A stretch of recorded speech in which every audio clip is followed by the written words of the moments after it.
Syllabus के main topic से start करने से पहले हम लोग को बेसिक समझना पड़ेगा कि रियल नंबर होता क्या है, रियल नंबर के कितने प्रकार हैं, ऐसे ऐसे चीज़। क्योंकि अगर हम लोग को बेसिक्स नहीं पता होगा तो सिलेबस समझ में आना मुश्किल हो जाएगा। सबसे पहले समझते हैं कि रियल नंबर बोलते किसको हैं, ठीक है। Real number is any number date can be located in number line, ठीक है। दिस इंक्लूड्स पॉजिटिव नंबर, जैसे देखिए ये नंबर लाइन हो गया, इसको हम लोग नंबर लाइन बोलते हैं, ठीक है। ठीक है, सेंटर पे जीरो हो गया, ठीक है। उसके बाद पॉजिटिव नंबर्स हो गया 1 2 3 4, ठीक है। निगेटिव नंबर्स हो गया -1 -2 -3 -4, ठीक है। पॉजिटिव नंबर, नेगेटिव नंबर और जीरो हो गया। अब देखिए, अब इम्पोर्टेंट चीज़ आ रहा है फ्रैक्शंस। फ्रैक्शंस जैसे कि देखिए 0 और 1 के बीच में क्या है, 1/2 है, ये फ्रैक्शन है, ठीक है। 1 और 2 के बीच में क्या है, डेसिमल है। 1.2 भी हो सकता है, 1.3 भी हो सकता है, 1.4 भी हो सकता है। ये सारे चीज़ नंबर लाइन पे शो होते हैं और इन सब को हम लोग क्या बोलते हैं, रियल नंबर्स, ठीक है। Real number are classified in two parts. First rational numbers, ठीक है। सेकंड इरेशनल नंबर, ठीक है। इरेशनल नंबर, ठीक है। देखिए रेशनल नंबर हम उसको बोलते हैं जो p/q के फॉर्म में हो और q नॉट इक्वल टू 0 हो, ठीक है। इरेशनल नंबर हम उसको बोलते हैं जो नेवर इंड्स, ठीक है, और नेवर रिपीट्स, ठीक है। नेवर एंड्स और नेवर रिपीट्स, ठीक है। अब देखिए नेवर एंड का मतलब जो कभी डेसिमल के बाद ख़त्म ही ना हो, जैसे टू का जो वैल्यू होता है 1.4142 ऐसे चलते चल जाता है, ठीक है। पाई का जो वैल्यू होता है, पाई पर तो एक पूरा बुक ही है, पाई का वैल्यू का आपने सुना होगा, बहुत फेमस बुक है वो, 141592, ये चलते जाएगा, ठीक है। अब देखिए जो ई का वैल्यू है, ई इसका 2.71828, ठीक है, ये चलते जाएगा, ठीक है। अब देखिए एक इसमें इम्पोर्टेंट एग्जांपल है 22/7, 22/7। इसको बोला जाता है कि ये पाई के बराबर हो जाता है, हम लोग यूज भी करते हैं क्वेश्चन में कि ये पाई के बराबर, ठीक है। अब देखिए जो पाई है वो इरेशनल नंबर है, लेकिन जो 22/7 है वो रेशनल नंबर है, क्योंकि देखिए ये p/q के फॉर्म में है और q नॉट इक्वल टू 0 है इसका, ठीक है। तो ऐसे ऐसे एग्जाम्पल्स हैं हम लोग के पास, ठीक है। चलिए आते हैं हम लोग अपने सिलेबस में। हम लोग का सिलेबस में सबसे पहला पॉइंट है फंडामेंटल थ्योरम ऑफ अर्थमेटिक, ठीक है। फंडामेंटल थ्योरम ऑफ अर्थमेटिक ये कहता है एवरी कंपोजिट नंबर, देखिए numbers that is greater than 1, that is greater than 1 और not prime is called arithmetic number, ठीक है।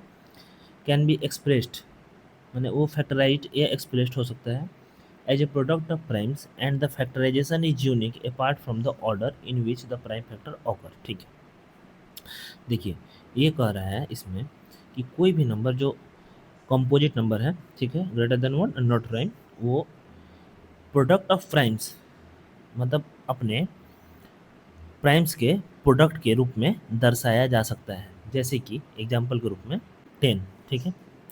10 को हम लोग 2 × 5 लिख सकते हैं, ठीक है। तो ये 2 भी प्राइम है और 5 भी प्राइम है, तो 10 को हम लोगों ने 2 प्राइम के प्रोडक्ट के रूप में दर्शा दिया, ये एक्सप्रेस कर दिया, ठीक है। अब हम लोग को 15 लिखना है, 15 एक कंपोजिट नंबर है, तो इसको हम लोग लिख सकते हैं 3 × 5, ठीक है। ये भी दोनों प्राइम है, ठीक है। अब देखिए एग्जाम्पल के तौर पे हम लोग ले सकते हैं 60, ठीक है। 60 को हम लोग लिख सकते हैं 2 × 30, 30 को लिख सकते हैं 2 × 15, 15 को लिख सकते हैं 3 × 5, ठीक है। तो हम लोग 60 को डायरेक्ट क्या लिख सकते हैं 2 × 2 × 3 × 5, ठीक है।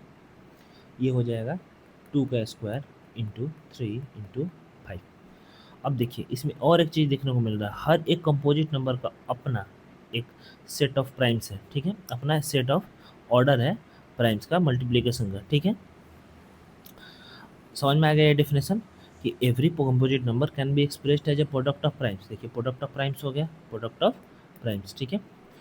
अब देखिए and this factorized is unique, ये फैक्टराइजेशन यूनिक है। इसका 60 का अलग होगा, 15 का अलग होगा, 10 का अलग होगा, सेम सेम नहीं हो सकता है, ठीक है। Apart from the order in which prime factor occurs.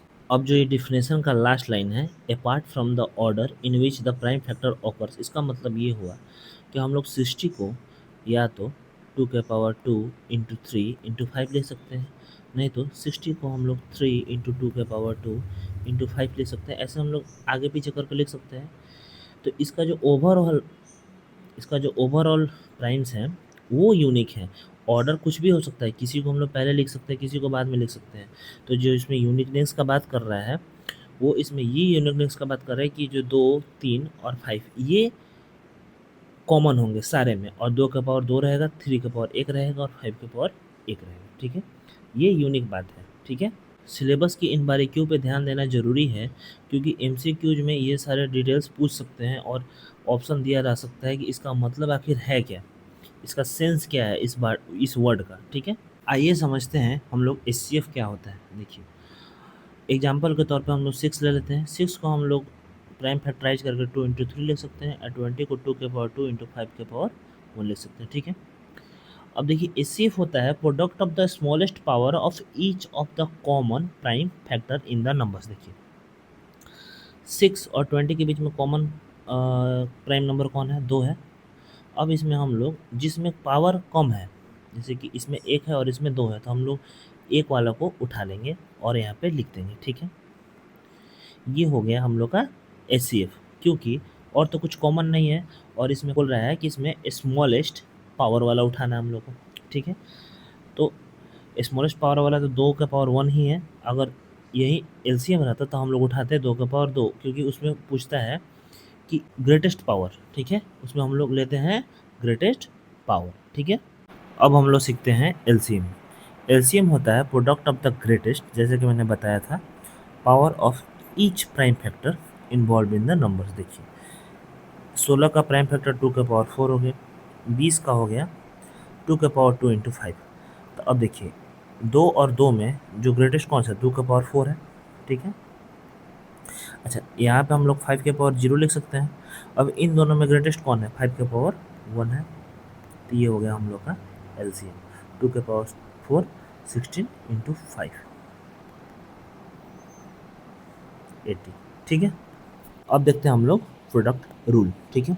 For any two positive integer a b, LCM of a and b into LCM of a into b is equal to a into b. देखिए अगर ए का और B का LCM निकाला जाए, ठीक है, और इसका एचसीएफ निकाला जाए, तो उन दोनों का प्रोडक्ट, ठीक है, इन दोनों का प्रोडक्ट ए इंटू बी के बराबर होगा। ये होता है प्रोडक्ट रूल।